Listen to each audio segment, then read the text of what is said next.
সুপ্রিয় দর্শক বন্ধুরা, আসসালামু আলাইকুম। আশা করছি সবাই অনেক ভালো আছেন। বন্ধুরা, আপনারা দেখতেই পাচ্ছেন আমি অলরেডি আপনাদের সামনে নিয়ে এসেছি হন্ডা হর্নেট 2.0 ফার্স্ট ইমপ্রেশন। বাংলাদেশের বাজারে এই বাইকটি আসার পর আপনারা অনেকজনের অনেক ভিডিও দেখছেন এবং অনেক কিছু জানতে পেরেছেন। তবে আমার এখানে একটু দেরি করে আসার একটা কারণ হচ্ছে আমি এটার বিষয়ে সম্পূর্ণরূপে একটু বিষয়গুলো জেনে নিয়ে তবে আপনাদের সামনে উপস্থাপন করতে এসেছি। বন্ধুরা, আমি এই বাইকটির বিষয়ে আজকে ডিটেলস আপনাদের সামনে জানানোর চেষ্টা করব এবং সম্পূর্ণরূপে এবং এটার ফিলিংস এবং এটা গাড়িটা চালাতে এবং দেখতে কীরকম কী এবং এটার কম বেশি কী রয়েছে এবং আগের বাইকের সাথে কতটুকু কম্পারেটিভ করা হয়েছে এবং পাশাপাশি আরেকটা জিনিস রয়েছে, সেটা হচ্ছে এই বাইকটির চালিয়ে কতটুকু ফিলিংস ভালো পাবেন সেটাও আপনাদের সামনে উপস্থাপন করব। এই বাইকটাতে একসাথে মিক্সড এগ্রেসিভ ডিজাইন, নতুন ফিচার্স এবং পাশাপাশি আছে থ্রিলিং পারফরমেন্স। তো সব কিছু মিলিয়ে চলুন দেখে আসি হর্নেট 2.0। বন্ধুরা, এই বাইকটির প্রথমে চোখে পড়বে বাইকটার মাস্কুলার এবং এই ট্যাঙ্ক ডিজাইন এবং সাইড শট। হর্নেট 2.0 ডুয়েল টোনের এই গ্রাফিক্স এবং পাশাপাশি ট্যাঙ্কটার কারণে বাইকটা শুধুমাত্র স্পোর্টি লাগতেছে ব্যাপারটা তা না, পাশাপাশি কিন্তু এই হর্নেট 2.0 যে গ্রাফিক্সটা আছে পাশে এবং হন্ডা লোগোটা যে আছে যা এমব্লেম করা, সেই টোটাল জিনিসটা কিন্তু বাইকটাকে একটা প্রিমিয়াম লুক দিচ্ছে। ঠিক তারপরেই আপনার চোখে পড়বে সামনে থাকা ইউএসডি সাসপেনশন, কারণ সামনের এই গোল্ডেন কালারের ফ্রকটা আলাদা একটা অ্যাটেনশন দিচ্ছে, যেটা আপসাইড ডাউন আমরা বলে আসছি। এই নতুন হর্নেট 2.0কে পাশাপাশি ইউএসডি সাসপেনশনের জন্য এই বাইকটাকে আরও বেশি স্টেবল থাকবে এবং এটার পারফরমেন্স আরও অনেক বেটার হবে। হন্ডা হর্নেট 2.0 এই বাইকটিতে দেওয়া আছে অলরাউন্ড এলইডি, মানে সামনে পেছনে ইন্ডিকেটর সব কিছুতে এলইডি ব্যবহার করা হয়েছে, যে লাইটিংগুলো রয়েছে। সামনে যে এলইডিটা ব্যবহার করা হয়েছে এটার শেপটা এবং ডিজাইনটা দেখতে এটাকে একটা স্ট্রিট ফাইটার বাইকের মতো লাগে। আর পেছনে যে এলইডি সিগনেচার এক্সেল ইডি ব্যবহার করা হয়েছে, এই এলইডিটা কিন্তু অনেক বেশি লুক্রেটিভ এবং আইকেচি। এবং এই এলইডিগুলোর কিন্তু কিছু সুবিধা আছে, যা এর মধ্যে অন্যতম একটি সুবিধা হচ্ছে অনেক দূর থেকে এটা ভিজিবল থাকে। রাত্রেবেলা বাইকের লাইট নিয়ে আপনাকে কোনো হতাশাগ্রস্ত হতে হবে না। বন্ধুরা, এরপরে আপনাদের চোখে পড়বে শর্ট স্পোর্টি মাফলার। এই ছোট মাফলারটি সাইন সারফেস ট্রিটমেন্ট সহ not just sporty but also premium. এর স্লিপ ডিজাইন এবং স্মুথ ফিনিশিং পুরো বাইকটাকে এক ধাপ আপমার্ক লুক দেয়। এরপরেই তার মানে এই বাইকটিতে যে শর্ট মাফলার আমি যেটিকে বলছি সেটি হচ্ছে, এটাকে আমরা অনেকজনের ভাষায় যেটা জানি সেটা হলো সাইলেন্সার। সো এটিও কিন্তু অনেকটা প্রিমিয়াম লুক দিচ্ছে এই বাইকটাতে। বন্ধুরা, এরপরই অ্যারোডাইনামিক আন্ডার কাউল নতুন হর্নেট 2.0 এর স্পোর্টিনেস আরও বেশি বাড়িয়ে দিয়েছে। আপনারা দেখতে পাচ্ছেন ইঞ্জিনের মধ্যে একটি ইঞ্জিন গার্ড রয়েছে, যেটি এর আগের বাইকে কিন্তু ছিল না। সো এটি দেওয়ার পর এটির যে স্পোর্টিনেস বা এটির যে লুক আরও একটু বেশি এগ্রেসিভ করে বাড়িয়ে দিয়েছে। এটি শুধু বাইকের এগ্রেসিভ লুকে কন্ট্রিবিউট করে না, বরং হাই স্পিড স্টেবিলিটিও ইমপ্রুভ করে। বন্ধুরা, এবার আমরা যাব বাইকটির ইঞ্জিন পাওয়ারের মধ্যে। বন্ধুরা, এই ইঞ্জিনটিতে ব্যবহার করা হয়েছে বা বাইকটিতে ব্যবহার করা হয়েছে 184 সিসির পিজিএম এফআই ইঞ্জিন। এই ইঞ্জিনটিতে 16.6 PS পাওয়ার এবং 15.5 নিউটন মিটার টর্ক উৎপন্ন করে এবং বাইকটিতে কোম্পানি ক্লেম করতেছে যে 50 কিলোমিটার মাইলেজ দিবে, যেটাতে অ্যাসিস্ট স্লিপার ক্লাস ব্যবহার করা হয়েছে, যার কারণে গিয়ার চেঞ্জের সময় অনেকটা স্মুথ একটা পারফরমেন্স দেয় এই ইঞ্জিনটা।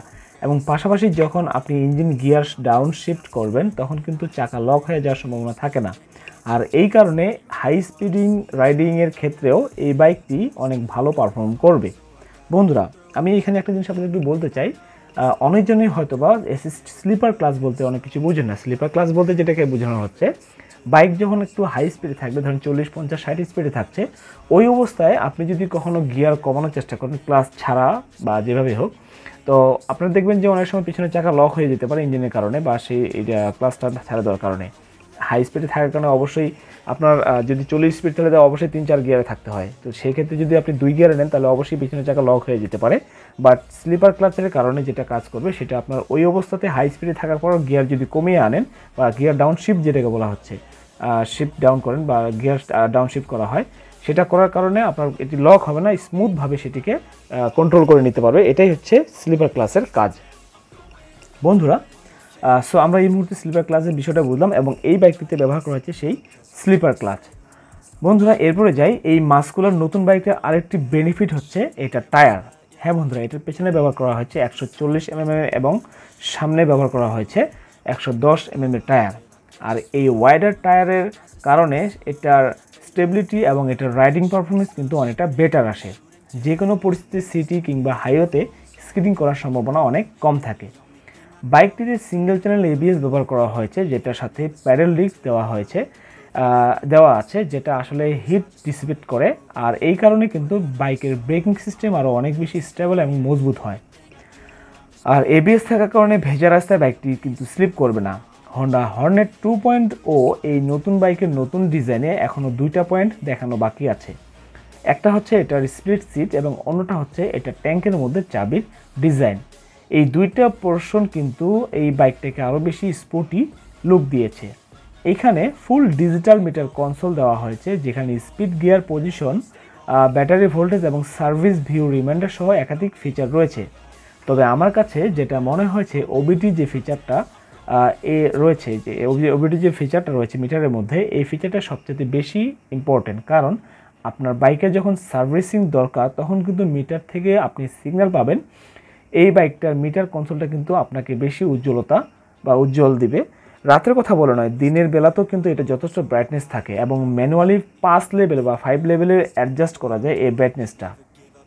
এই বাইকটার রাইডিং পজিশন নিয়ে যদি কথা বলতে হয় তাহলে বলতে হবে বাইকটার সামনে হ্যান্ডেল অ্যাপ্লাস করা হয়েছে এবং সামনে আপসাইড রাউন্ড ফ্রক, পেছনে মনোশক সাসপেনশন, মানে সামনে যে সকারটা ব্যবহার করা হয়েছে, যে আমি একটু আগে যেটা বলছি প্রথমে, সেটা হচ্ছে আপসাইড রাউন্ড, এবং পেছনে ব্যবহার করা হয়েছে মনোশক সাসপেনশন। এই দুইটা সাসপেনশনের কম্বিনেশনে কুশনিং পারফরমেন্সটা দেয়। এই পারফরমেন্সের জন্য লং রাইডে অনেকক্ষণ ধরে আপনি কিন্তু কন্টিনিউয়াসলি আপনারা রাইড করতে পারবেন এবং খুব আরামদায়কভাবে। আর এটা কিন্তু সিটিতেও খুব কমফোর্টলি রাইড করা যাবে, যার কারণে রেগুলার কমিউট করার জন্য একটা পাওয়ারফুল স্পোর্টিং বাইক হচ্ছে হন্ডা হর্নেট 2.0।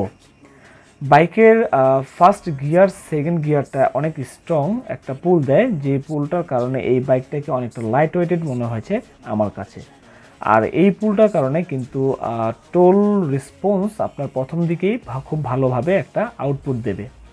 বাইকটা যখন আমি রাইড করা শুরু করেছি ফার্স্ট গিয়ার, সেকেন্ড গিয়ারে যেই পাওয়ার আউটপুট আমি পেয়েছি, এই পাওয়ার আউটপুটে আমার কাছে মনে হয়েছে যে না, এটা একটা পাওয়ারফুল বাইক। পাশাপাশি থার্ড গিয়ার, ফোর্থ গিয়ারের পারফরমেন্স কিছুটা ড্রপ করলেও কন্টিনিউয়াস কিছুক্ষণ ধরে রাখলে খুব ভালো একটা আউটপুট পাওয়া যায়, সেটা আসলে হন্ডা রেগুলারলি হয়ে থাকে। কিন্তু ভালো লেগেছে আরেকটা পার্ট, সেটা হচ্ছে আপনি যদি গতি কম অবস্থায় গিয়ার আপ করেন বা গিয়ার বেশি রাখেন, মনে করেন 15 বা 20-এ, যদি আপনি গিয়ারটা মনে করেন থার্ড গিয়ার বা ফোর্থ গিয়ারে চলে যান, তাহলে অনেক কিলোমিটার বাইক কিন্তু নক করে। হ্যাঁ, ইঞ্জিনটা কিন্তু সেই বাইকটাই সেই নকটা আর করে না। মনে বোঝা যাচ্ছে 184 সিসির এই পিজিএম এফআই ইঞ্জিনটা টর্ক এবং পাওয়ার কম্বিনেশনে এমন একটা পারফরমেন্স দিবে যেটা আসলে ইঞ্জিন যে কোনো অবস্থাতেই পারফর্ম করতে সক্ষম। হন্ডার বাইক হিসেবে অন্যতম আরও দুটি ফিচার হচ্ছে এই বাইকটিতে engine on off kill switch দেওয়া হয়েছে এবং এই বাইকটিতে দেওয়া হয়েছে বা রয়েছে হ্যাজার্ড লাইট। মানে এই সামনে যে সুইচটি দেখতে পাচ্ছেন, এই সুইচটি অন করলে একসাথে সবগুলো ইন্ডিকেটর লাইট জ্বলবে, যেটা আমরা অলরেডি অনেক জায়গায় হয়তো কোনো মেকানিকের কাছে গিয়ে অন্য বাইকের মাধ্যমে সুইচ সিস্টেম করে নেওয়া হয়, যে অনেক জায়গায় যখন লং রাইড যাইতে হয় বা সাইড না চৌরাস্তার কোনো রাস্তা মধ্যে গেলে 4টা সাইড লাইট বা 4টা ইন্ডিকেটর লাইট আমরা একবারে জ্বালানোর চেষ্টা করি। আর এই সিস্টেমটা বাইকটাতে একেবারেই করিয়ে দেওয়া হয়েছে অটোমেটিক্যালি।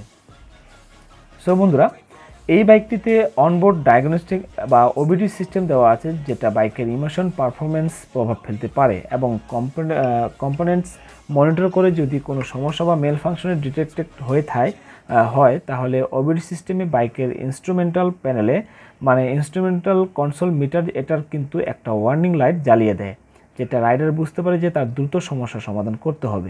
বন্ধুরা, এবার বাইকটির সর্বশেষ দুটি বিষয় আপনাদের সঙ্গে আলোচনা করা উচিত। একটি হচ্ছে বাইকের কয়টি কালার বর্তমানে বাংলাদেশে রয়েছে এবং বাইকের মূল্য কত। সর্বপ্রথম আমরা কালার সম্বন্ধে জানব।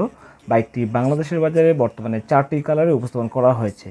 সর্বপ্রথমে যেটি থাকবে সেটি হচ্ছে ম্যাট মার্বেল ব্লু ম্যাটালিক বা ব্ল্যাক ব্লু আমরা যেটাকে বলতে পারি।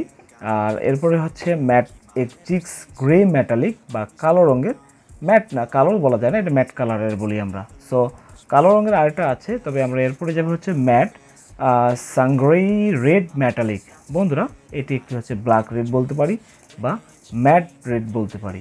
আর এরপরে আছে পেরল ইগনিউয়াস ব্ল্যাক। সো সো বাইকগুলোর কালারগুলোর নামগুলো দেখতে অন্যরকমই লাগছে। তো এই বাইকগুলোর কালার আমি আপনাদের সামনে আরেকবার বলে দিই আমাদের ভাষায়।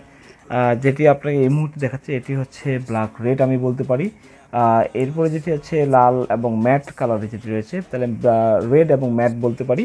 এবং এরপরে যেটি রয়েছে সেটি হচ্ছে ব্লু এবং ম্যাট অথবা ব্ল্যাক ব্লু বলতে পারি, আর এটি হচ্ছে ম্যাট কালার। সো আপনার বাইকগুলো দেখছেন টোটাল 4টি বাইক রয়েছে।